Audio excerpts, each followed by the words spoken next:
Welcome to another stock investment analysis video. Today's video is part 1 in my 2-part BDC investing series. In today's video, I am providing a tutorial on BDCs or business development companies. I will also begin my analysis of 3 BDCs I currently have in my portfolio. The BDCs we will analyze today are Main Street Capital Corporation, ticker MAIN, Gladstone Investment Corporation, ticker GAIN, and Aries Capital Corporation, ticker ARCC.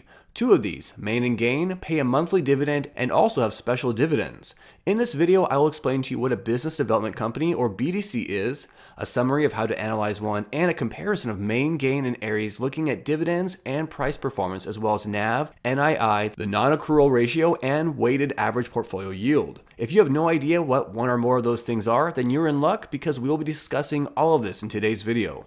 In my next installment of BDC investing coming soon, I will go further into each one of these companies, their specific portfolios, their diversification, their historical returns, their valuation, and which I plan to sell and which I plan to buy. I will also discuss the pros and cons of the sector right now and what I'll be watching in terms of the economy as I move forward with my investments in BDCs. Make sure you subscribe so you don't miss part 2 of my BDC series and hit the like button because this video took me an enormous amount of time to create. Now let's get started. First, let's discuss what a business development company is. In the United States, there are approximately 200,000 private businesses which are considered to be in the middle market loan market.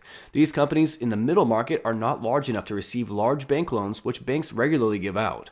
Unfortunately for them, they are also too large to receive small business loans. So where do they go? BDCs. As you can see in this image, investors' capital is combined in the BDC, which then invests that money in private American companies, obtaining interest and equity in exchange for the capital investment. The private American companies pay the BDC in earnings, interest payments, and/or dividends. The BDC then returns at least 90% of the taxable income to its shareholders. I want to clarify something with that real quick for you. You may have noticed I mentioned BDCs may receive equity and dividends. I want to explain that. In some ways, imagine it's like the sharks on Shark Tank. If you've watched this show before, you know that when a shark like Mr. Wonderful considers investing in a company, he will often offer an amount of capital, but in exchange, he wants to own a portion of the company, expects to receive royalties, and expects to get some interest back on loans he often makes. If you've ever thought angel investing or becoming a shark sounded cool, this is the stock market equivalent of that. BDCs like Main will often provide investment capital to smaller businesses, but in exchange, they expect interest on the loans and will obtain an equity stake in the company, often then receiving dividends which they pass on to us, their own shareholders. Main's average ownership stake in the companies it invests in is 41%, which is quite considerable. Main receives tens of millions of dollars in dividends every year from the companies it's invested in. It received around $33 million in 2019, and about 2/3 of the companies in their portfolio paid them dividends. If you want to invest in those companies, you just need to buy Main. Much like a REIT or real estate investment trust, BDCs can avoid paying corporate taxes if they distribute 90% of their taxable income in dividends. That means that, like REITs like Realty Income and like MLPs like Energy Transfer, BDCs tend to pay high dividends. The downside is that means it requires raising external capital from debt and equity markets in order to grow. The money a company would ordinarily use for this purpose of growth would have to go to dividends if it's a BDC. Now the great thing though about this is those 90% requirements means that 3 of our BDCs, Main, GAIN, and ARCC, often provide special dividends. In other words, in addition to their regular dividends, they have earned so much money that they now need to offer a bonus dividend to make sure that they don't go below 90%. Because Main and GAIN already pay monthly and pay typically 2 or even 3 special dividends per year, I have received 14 to 15 dividends from each company annually for several years prior to this year. That's 28 to 30 dividends per year, and that's just from only 2 companies.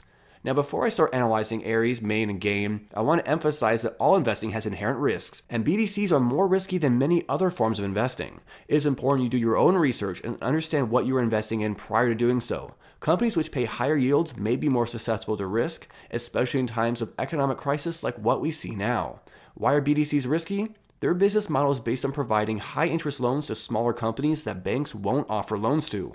These are higher risk and subprime borrowers who don't have any alternative for borrowing.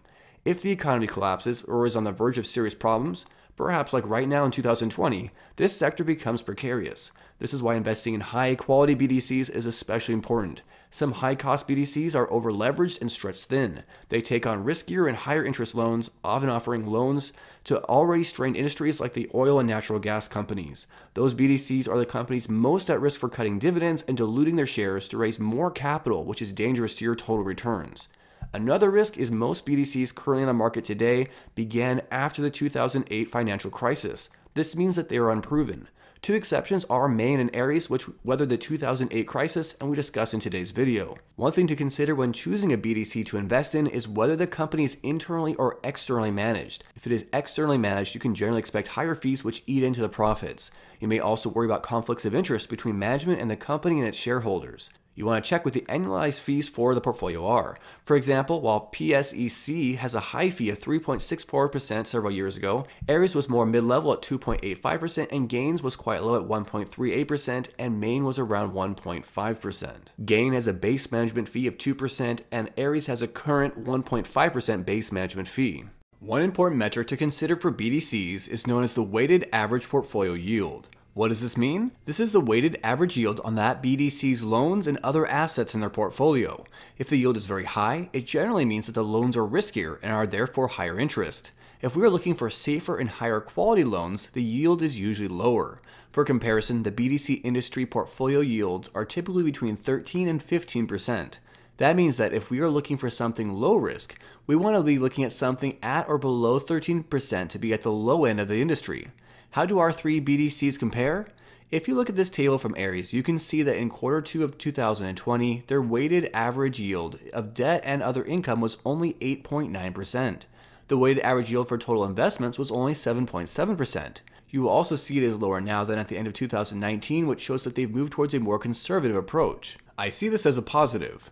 What about Gain? Here in Gain's documents, we can see that their portfolio weighted average yield is 11.8%. This is much lower than in the past and is lower than the industry average of 13 to 15%. Maine has a weighted average effective yield of 9.5%. In other words, all three pass this consideration. Maine and Aries are looking better than Gain. The next thing we have to consider is whether the portfolio yield will cover the dividend yield. Maine currently has a dividend yield of 8.08%. Their 9.5% covers this. Aries has a yield of 11.49%, which raises some concerns, but there's more to it than this, and I'm going to discuss that in a little bit. Gain has a dividend yield of 9.03% and is covered by the portfolio yield of 11.8%. Next, we look at NAV per share. NAV stands for net asset value. Much like a bank or insurance company, we want to look at the value of all tangible assets minus liabilities to determine the value of our investment. As I noted before though, BDCs have to pay out 90% of their money in dividends. To grow, they often issue additional shares.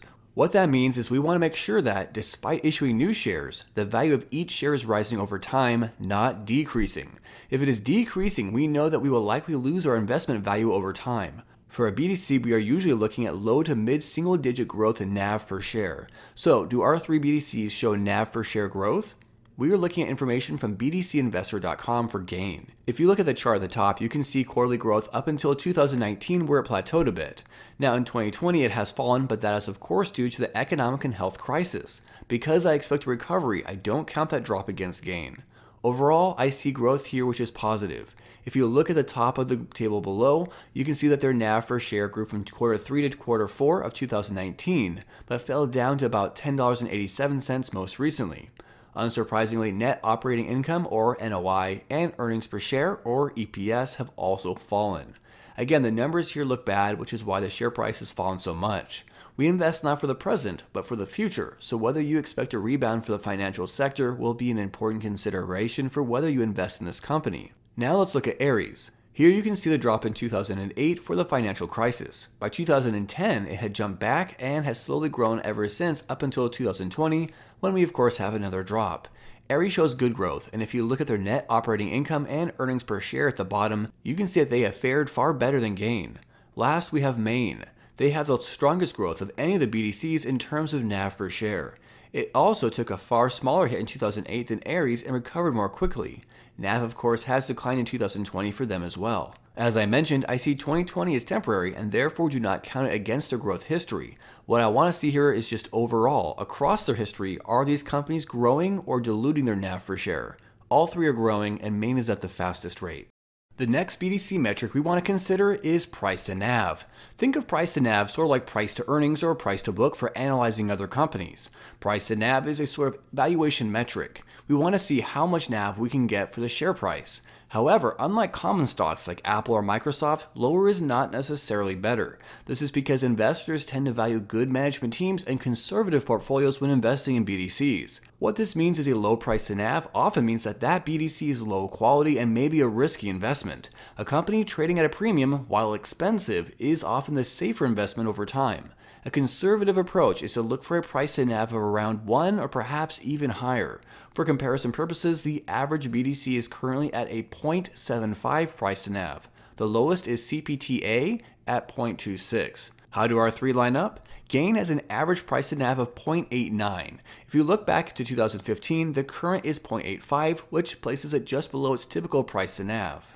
Compared to the other BDCs, Gain ranks as having the 14th highest price to NAV and is above the average for the sector of 0.75. In other words, it's trading close to its historical value and it is seen as higher quality than most of the sector.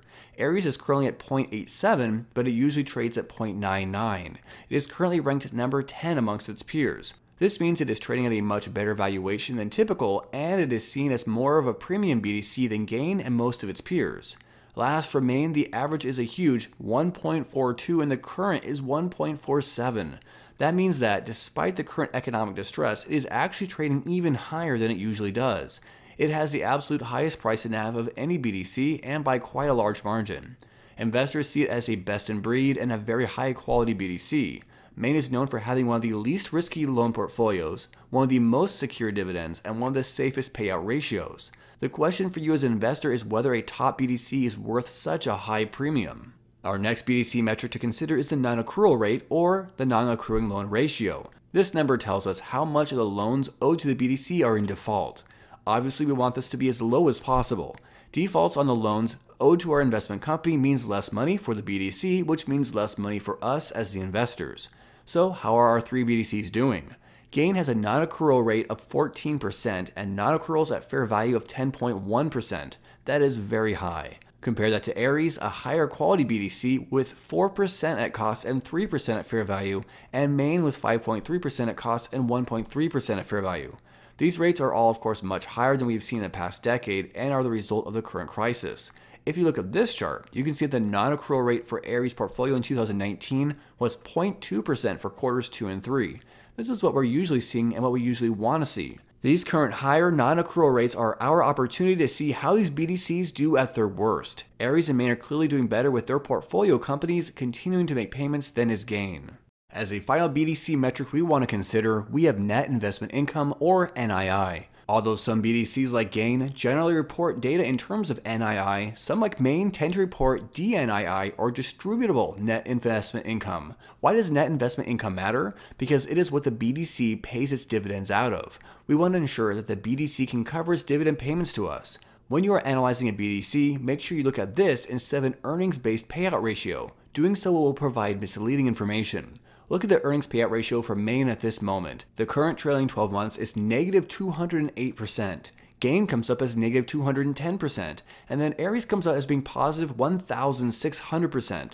That is why it is so important to look at the correct metric, net investment income. So how are we looking? Let's start with Gain. Gain's regular dividends for the trailing 12 months, or the last year, are 82.2 cents per share. Their last 12 months of net operating income, or NOI, or NII, which is net investment income, where applicable, was 74 cents. Unfortunately, this does not cover the dividend at the moment. This is due to a rough 2020. In 2019, their NII was approximately 92 cents per share, which easily covered an 82.2 cents. If you notice, it says here that there are 18 cents in bonus dividends for a total of $1 per share. The bonus dividends are the special dividends I mentioned before. In 2019, for example, Gain paid 15 dividends, one for each month, plus a special dividend in June, September, and December. The June and December dividends were actually larger than their normal dividends. They also paid one in June of 2020 despite the crisis. I'm showing you Gain's NII or NOI history. You can see it's been a bit choppy with certain quarters much higher, typically when closing a big investment. Despite the choppiness, you can see it is generally showing growth until 2020 when we see the drop. Next, looking at Aries, we can see that the last year of NII is $2.13. When we compare this to the last year of regular dividends of $1.64, we can feel quite safe and comfortable with where they are at, despite having a huge 11.88% dividend yield. Looking at the history for Aries, we can see it has managed to keep NII either stable or growing. Since it hit this low in 2017, we have seen consistent growth until the present. Last, we look at Maine. If we compare the regular dividends of $2.45.5 to their last year NII of $2.44, we can see that is just about even at present. Technically, it's 1.1 cents short, but that is not enough to worry me about the dividend, given I believe that the NII can rebound. Also, like Gain, Maine regularly pays special dividends, which is why you see the 24 cents of bonus dividends. Maine has a lower yield of 8.84%. When we look at the history for Maine, we see it as the most clear and stable growth history, showing very impressive growth since the financial crisis in 2008. I believe in Maine's management, and I think we can see that same growth in the future. This concludes part 1 of my 2-part BDC investing series. My next video will go further into each one of these companies, their specific portfolios, their diversification, their historical returns, their valuation, and which I plan to sell and which I plan to buy. I'll also discuss the pros and cons for the sector right now, and what I'll be watching in terms of the economy as I move forward with my investments in BDCs. Make sure you subscribe and watch my next BDC video to get the full picture on BDC investing, as well as on Aries, Maine, and Gain. Thank you so much for watching, and as always, good luck with your investing.